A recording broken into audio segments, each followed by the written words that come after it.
Ay magandang umaga po sa inyong lahat. Ngayon ay araw ng Lunes. Ngayon po ay titingnan natin kung ano po ang first reading of the day ngayong umagang to ng Lunes. No, napanood nyo na po ba yung ating nilabas na video kagabi, no? Actually, titingnan ko nga kung dalawang videos na ay napanood nyo, no? Kasi sayang po talaga, no, pag hindi nyo siya napapanood. Okay, we'll see. Wait, ha? Titingnan ko po kung napapanood nyo po ba ang ating videos para po alam nyo kung ano yung pagkasunod-sunod po ng ating nilalabas na video. Ayan. So, napanood nyo na first video of the day. Meron pa pong mga hindi nakakapanood sa second video natin kagabi.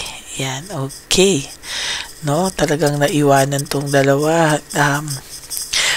Yung pala desisyon ng third party nyo, nasasakal siya, at saka yung takot na takot ng third party sa sarili niyang multo. Yan, no? Yung dalawa pong yan ay naiwanan. So, sana po ay mapanood nyo yan.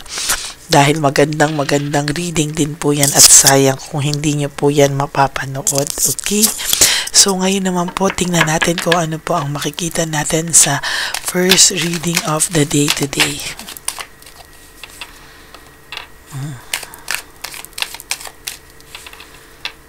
Yan.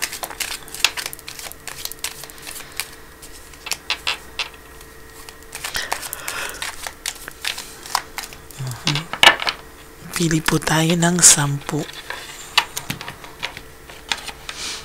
Wala pa rin po kaming sky cable. Ano ba sky cable, ha? There's a technical issue na naman ongoing on your area. Just ko lagi na lang there's ongoing. 1, 2, 3, 4, 5, 6, 7, 8, 9, and 10.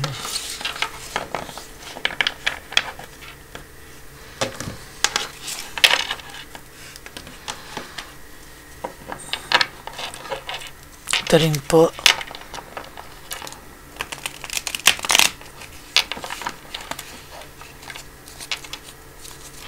Pili din po tayo dito ng 10. Sorry po.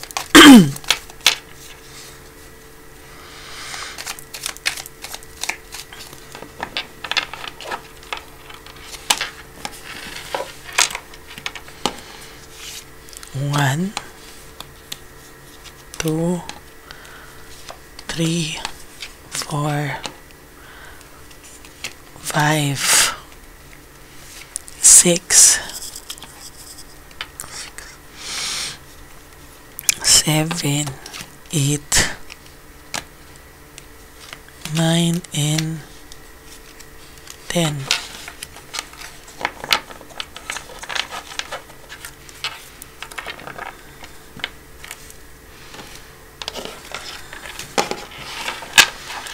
Okay, huwag niyo po itong skip.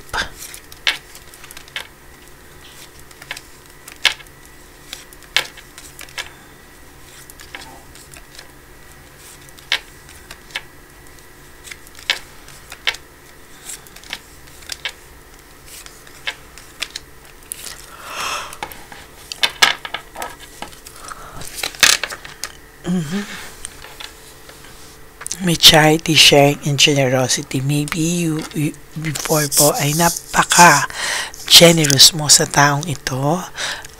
Very, lahat, no, nag-share ka, pati sa mga kamag-anak nito, sa lahat po ng mahal nito ay minahal mo rin ng bonggang-bongga, no? At, siguro talagang dati lahat binuhos mo, no? Talagang lahat ng problema nito nakaagapay ka, even sa financial, no? And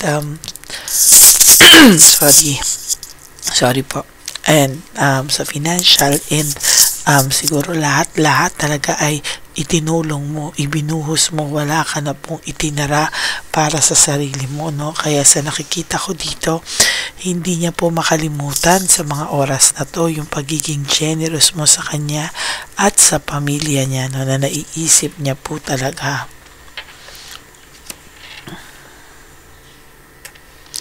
As a matter of fact,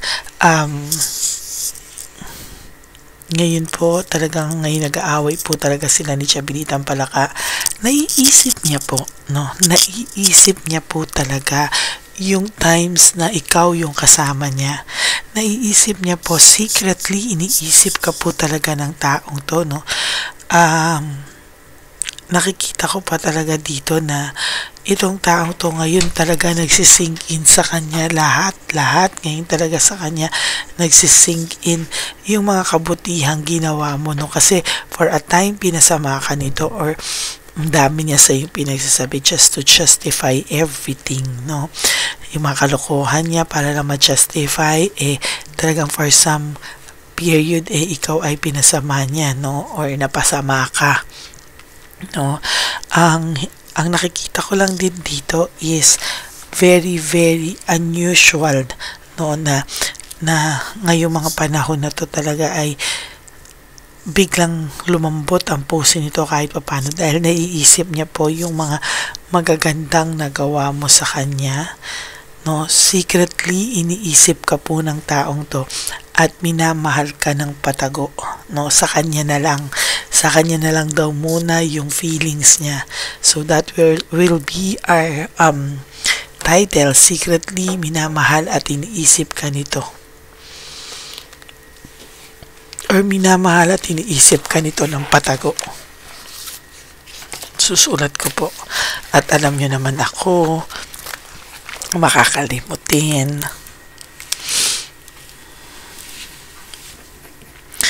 Iniisip at minamahal ka pa rin niya.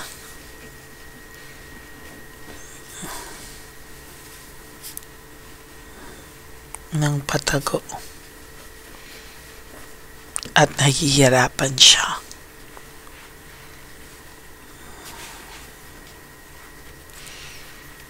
May feelings po ito sa iyo at mahal ka pa rin po nito. Kaya lang, patago na nga lang po, no? Kasi sa totoo lang, hindi niya po alam kung ano po yung kanyang gagawin, no? Dito sa ano na to, no? Sa sitwasyon niya ngayon, parang nag-status ko lang siya.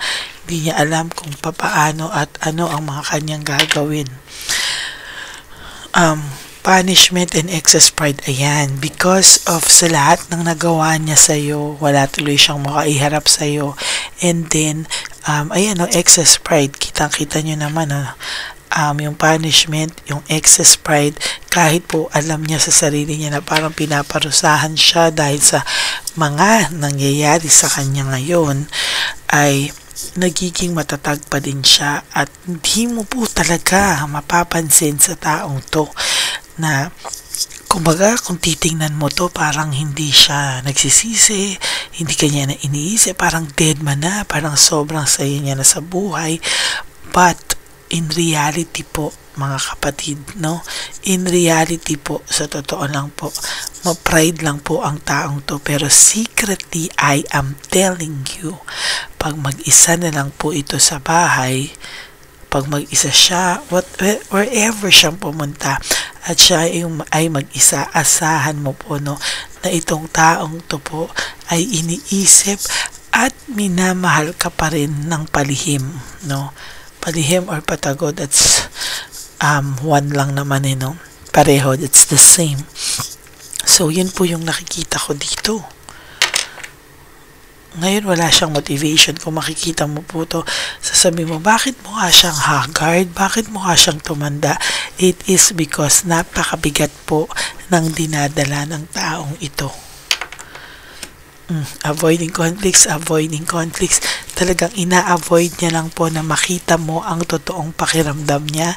Ina-avoid niya po talagang makita mo kung ano po talaga yung totoong nasa loob ng pakiramdam niya po, no?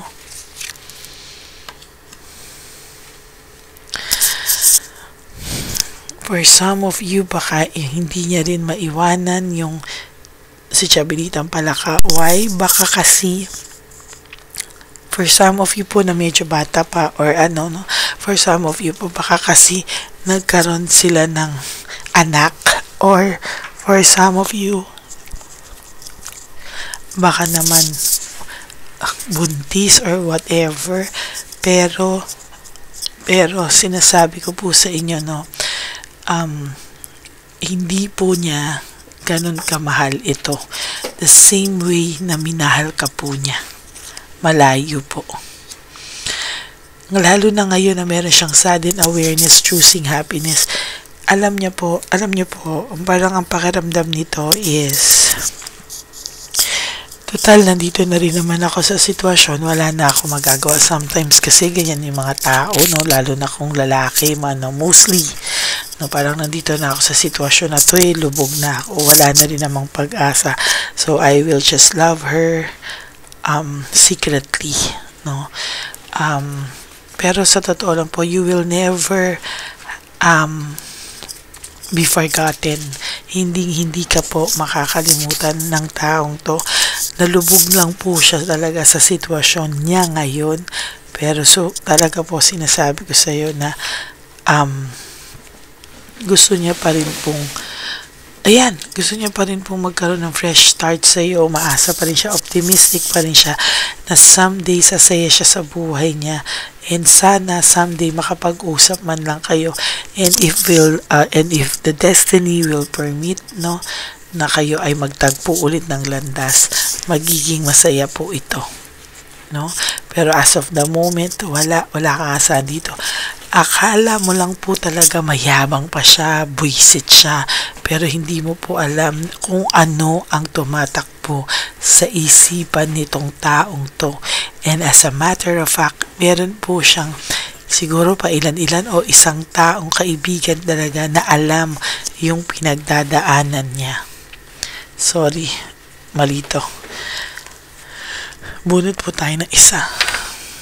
Ayan, no, there will come a time na ikaw ay magiging masaya din, matatapos din sa ganitong sitwasyon, ikaw sa ganitong pakiramdam. You will have joy, success, positivity, and celebration, Sa nakikita ko po, hindi po malayo na makamove on ka from this, hindi po malayo na maging maayos ka sa mga darating na panahon.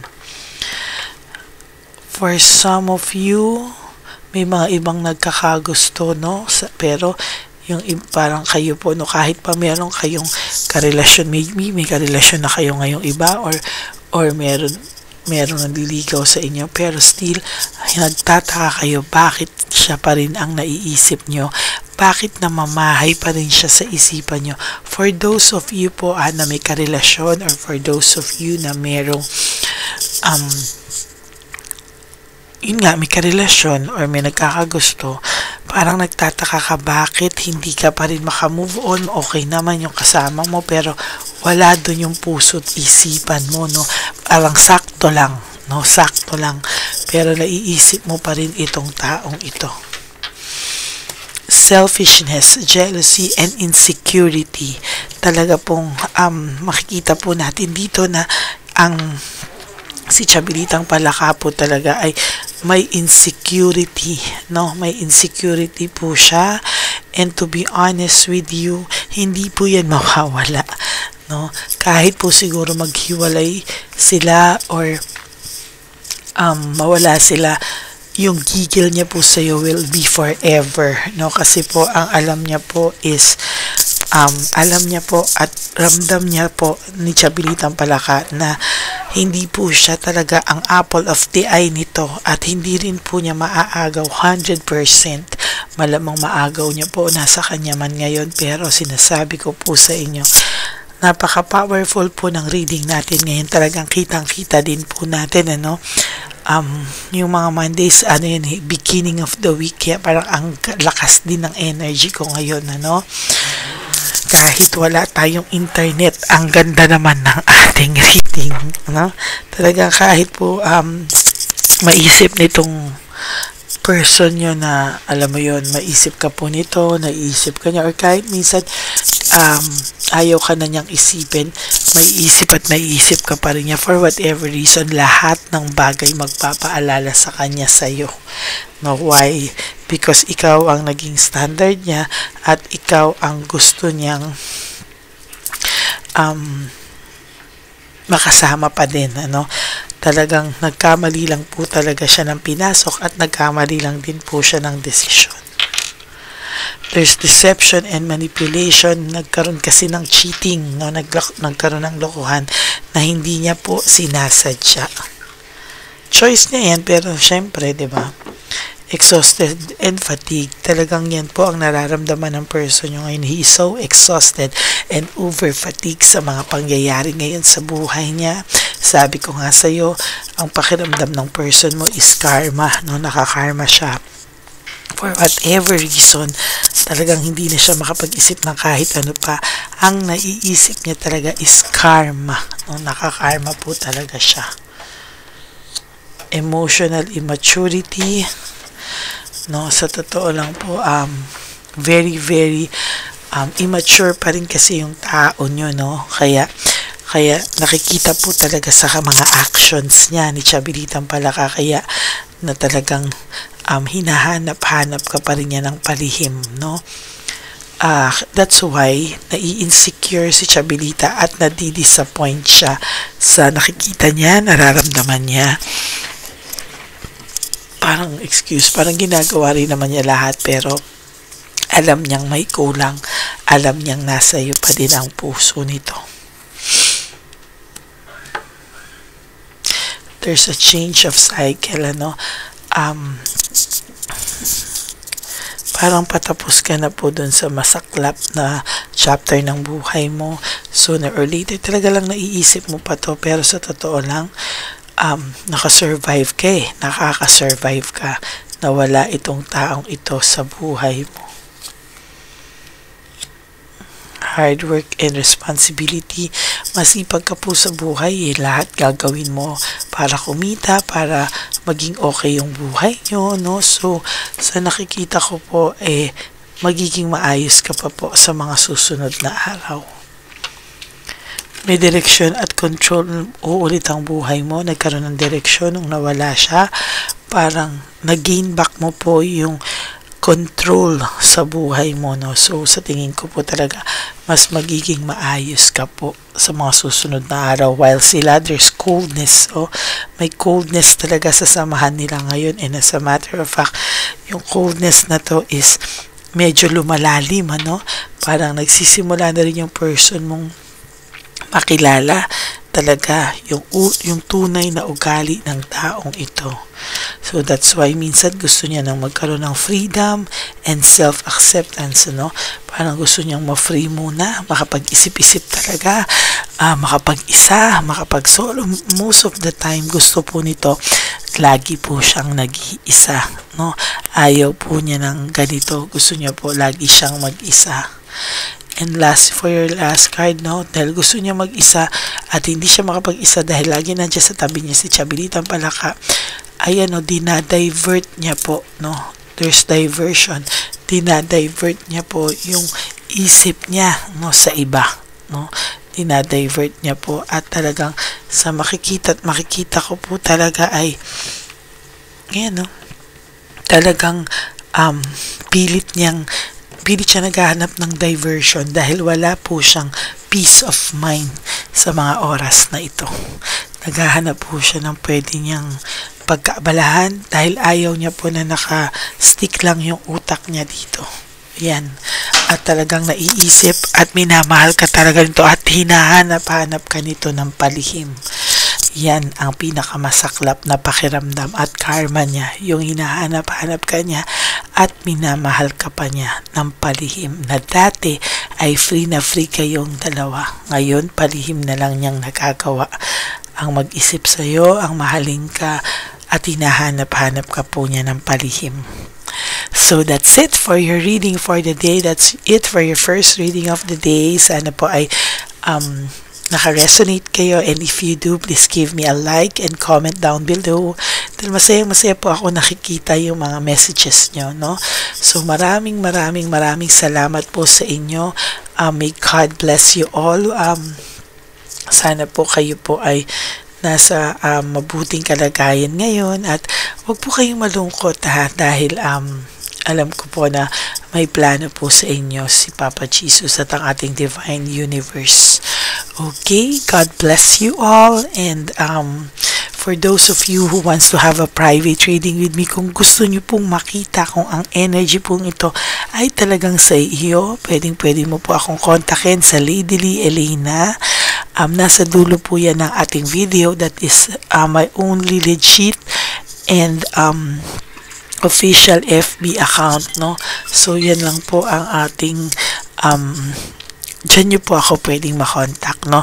And please follow nyo na rin po yan para kung mag-random calls ako sa aking mga followers sa FB channel ay isa po kayo sa mga tawagan ko, no? Para makamusta ang inyong sitwasyon. Okay? Maraming salamat po sa inyo. And for all of you who wants to give me a super thanks, I would really appreciate that and be grateful for that. Maraming salamat po sa inyong lahat. And please, no skipping of ads. Tulong nyo na po yan sa ating channel. Okay? God bless you everyone. Life is too short. Don't make it shorter by stressing yourself from all the pains and heartaches na binigay sa inyo ng kahapon. Just surrender everything to the Divine Universe. Just let go and let God love you. Write your life and love story. Okay? So, have a happy heart, everyone. Huwag po kayo masad. I will be back for another set of general reading for you guys. Antay-antay lang po kayo ulit, no? Mamaya na po ulit akong hapon or gabi lalabas para hindi po matabunan, ano? Kasi natatabunan po, hindi nyo po napapanood. Mostly ang napapanood nyo lang po yung third reading na, no? Yun po ay sayang, no? Sayang po talaga. Like yung dalawa nga po sabi ko sa inyo na hindi nyo pa po napapanood, ano? Sayang po talaga yung mga hindi nyo napapanood kasi nakakalagpas po kayo. Yung nag-iisip ang person mo na tama daw ba ang mga naging decision niya, ay napanood nyo na pala yan. Yun yung third reading, pero hindi nyo po napanood yung para decision. Ang third party nyo, nasasakal siya. Yung isa naman ay takot ang third party sa sarili niyang multo. Yan pong dalawa, no, ay hindi nyo pa po napapanood. No, sayang na pag-iwanan po siya. Makikita po kasi natin dito, kung ano yung napapag-iwanan, ibig sabihin hindi nyo po napanood. At saka yung kagabi, yung akala niya ang third party nyo ay isang magandang panaginip, yung pala ay isang bangungot, no? So ayan po, no, panoorin nyo po yung mga videos na yan. And this one, bago kayo tumakbo dito, panoorin nyo muna po yan. This also a very powerful reading for today, Monday, your first reading of the day. Okay? So maraming salamat po sa inyong lahat. God bless you all and stay safe. Sa mga, kung maulan pa man po ngayon, ay mag-ingat po kayo sa daan. Okay? God bless you all. Have a nice day and enjoy your Monday. Bye!